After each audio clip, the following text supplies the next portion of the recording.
ما رو دیوانه کرد. بخیر بچه بده این کلچه رو بگی یک جای صحیح بانی. خب فکرت باشه که نخوری. مامای چند موتر ما تو میهمان هستیم در سر کوچه. حالا تا کی ما تو ما خیلی تو ما بشینم میایم چه وقت ما رو بیخ دیوانه کرد. هر روز میهمان بان که از روز ما میهمان بیمه بده. سلام علیکم. خوب هستی بخیر هستی جان هستی. چه کار خدمت هست؟ چای بخوریم خانه نزدیک است. نه بخیر. مزاحمتان نمیشه. ولی که بانم یک چای نتون نمیمونم. نه خیر ببینید ما میریم کار داریم یک جا.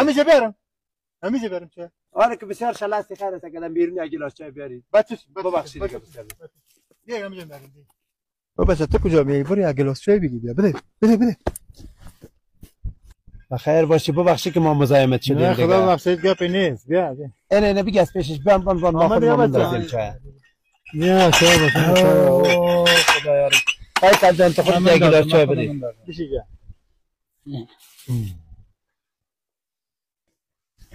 بر تو چای خودت.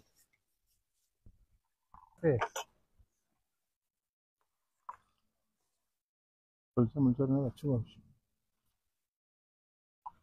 نه نبود.